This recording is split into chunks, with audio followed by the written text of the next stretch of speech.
Yeah, perhaps you can just expand a bit about hashtags on Instagram, because I know it's a very Instagram specific trend. Yes. So what a hashtag on Instagram does is that when someone is looking for a particular kind of image, they'll search on a hashtag. So let's say they want to get pictures of Stellenbosch, for example. They'll type in hashtag Stellenbosch, and every image that's been posted in the last while using that hashtag will come up. Pictures of Stellenbosch without the hashtag won't come up, but anything with a hashtag will. So if you want to see what people have photographed, for example, on a particular topic, you'll search on hashtags around that topic, and you'll start seeing what other people have done.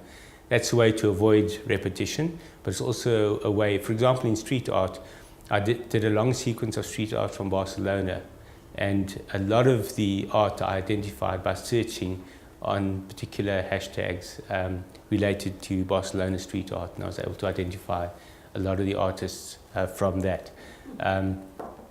So the hashtags are, in one respect, a way of crediting the artists.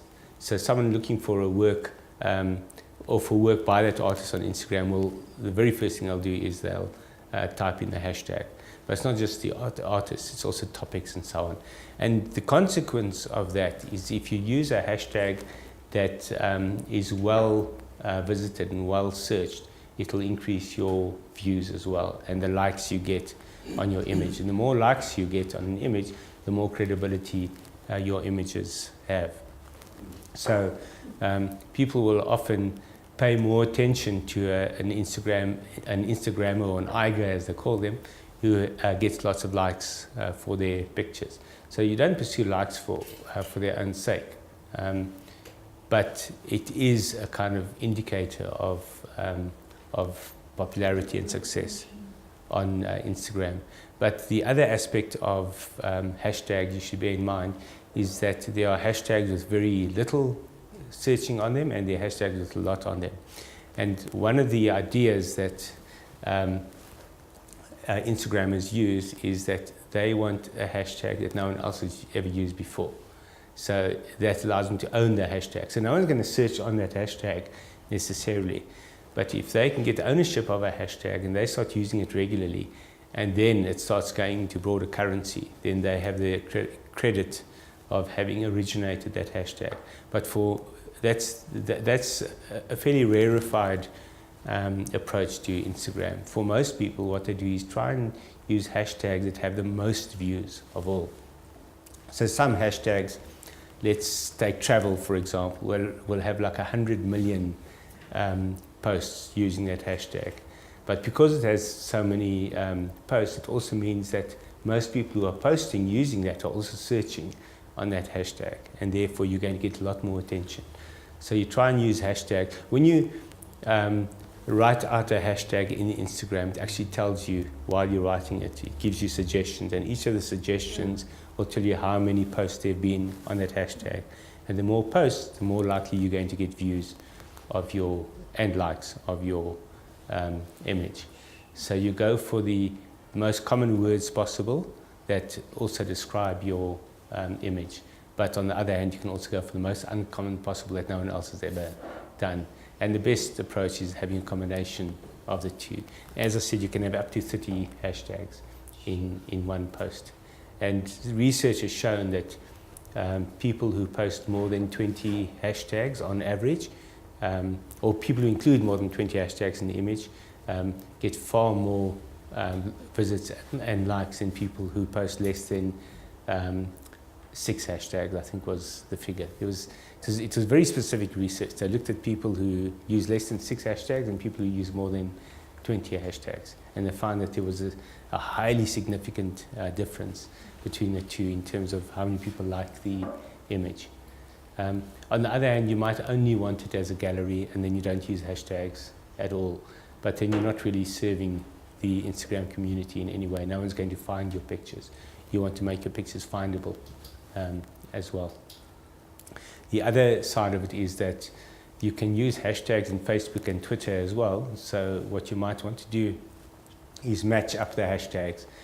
The difference is that on Facebook and Twitter, the hashtags are very intrusive, whereas on Instagram, they fall below your texts typically. So they don't get in the way of the image or the message. But in Twitter, it takes up your character limit, and on Facebook, it looks messy. So if you just want to use a couple of hashtags, that's fine. Then you can use the same hashtags for the same image across all the social media. I hope that answers your hashtag question. Very generously. After you said you went home to get your camera, but are Instagram posts not purely from cell phones? Strictly speaking, and amongst the purists, yes, but what we did was we got our cameras as well. We had our cell phones and we had our cameras. So the images I posted are from my cell phone, but I also documented it, so to speak, with my camera, and so did she. She's a very keen photographer. So we wanted to document it as well as just share. But that's an important point. Traditionally, Instagram is intended for mobile photos, and it's supposed to be photos that you take and you share immediately. But that's a purist and I would almost say an old-fashioned approach to Instagram. And purists tend to be very irritating and annoying because they hold back the evolution of what's quite a new arena. And Instagram is being reinvented all the time. There are rules, but there also are no rules. You can bind yourself to the rules, or you can decide, actually, I don't care about the rules. So a lot of the real professional photographers on Instagram are, in fact, taking photos with DSLR cameras and copying them across their computers, editing them, working on them, and then uploading them to their phones and then sharing them on Instagram, because they're trying to illustrate creativity rather than just a snap that they're sharing on Instagram. So it's up to you how you want to do it. And then Instagram is square, so then they have Not anymore. Not anymore. Not anymore. Okay. To me, that was the biggest or the most significant evolution of Instagram was, in fact, moving away from the square image, because that really limited one. It did force one into a discipline, and a lot of people loved that discipline and hated the new format. But I think it also kept a lot of good images off Instagram. So, Can you post to Instagram off your computer? No, you can't. It's got to be off a mobile device, but I'm sure that'll come as well. And typically on a smartphone, Instagram is far more versatile and flexible than it is on a tablet. Although you'd think a tablet with a bigger space, you could do more. I find the phone the most flexible. Do hashtags serve the same purpose on Facebook and Twitter? It's also for people searching. Yes, but on Facebook, it's enabled on Facebook, but it's still little known, so people don't use it much. Typically, you would use it if you're covering brands, for example. So if you do, I just did a review on a BMW vehicle and posted a link to it on Facebook, where I was going to use the hashtag BMW, and then I found they actually have a Facebook page, so I linked to the Facebook page instead. But if they didn't have a page, I would have used the hashtag BMW South Africa, and then BMW social media team would probably have picked it up from that, for example. So it's used more, at this stage, it's used more in that respect, but over time it will probably come to be used in a similar way. Twitter, people tend not to search too much on a hashtag, because these days just searching on a word itself will often give you the same results. And when you see the trending topics in the past, those trending topics were all based on hashtag use. Now it's common word use, not just hashtags. So people do still use it, and it is a helpful way to tie content together, but it's not essential. Sorry, that's perhaps on that point, that last point is actually one of the most important in hashtags. It ties similar content together for people who are searching on that content in any social platform. Yes? I've got a question about social media in general. I think maybe some of us avoid it because we don't want to be umbilically tied to our phone. Let's say you post something on Twitter for a client. Surely you've got to be there 24 hours a day to respond and field and... No, not necessarily. People don't expect an immediate response Okay. in social media. As long as you don't ignore them completely.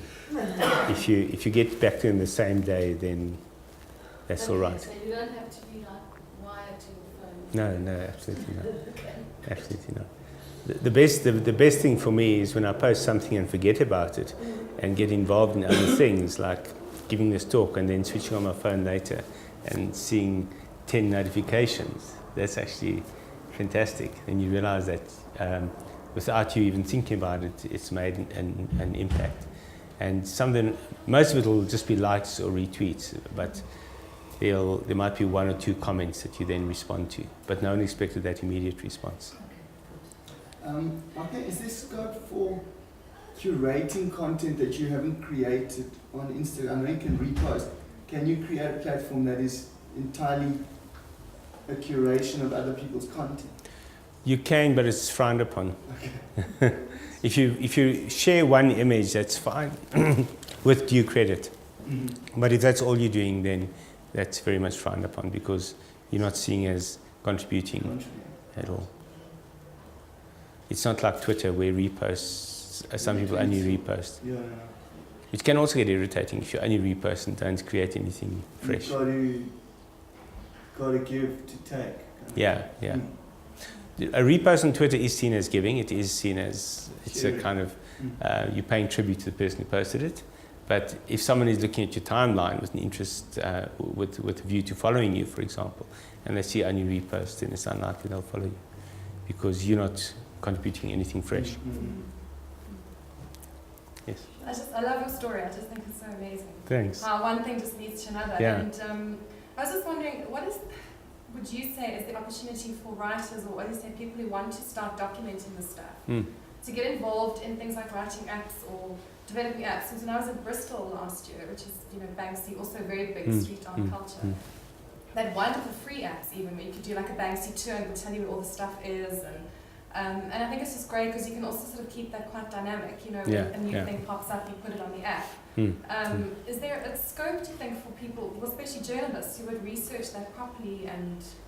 Yeah, I think it's a great idea. And especially in South Africa, thinking of all the street art, particularly that's, in Joburg. There's no question.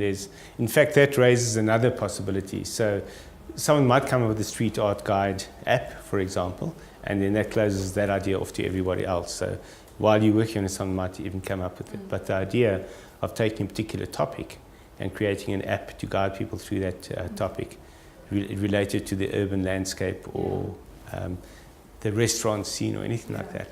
I think it's not easy. No. Especially here or it's around not, the world? It's expensive because it's time consuming. If you want to do it properly, it's very time consuming. And if you're not a developer yourself, no one's going to do it for free unless someone shares your passion and does it in their spare time. But that also means it's going to take a long time. So app developments become very expensive because it's so time consuming.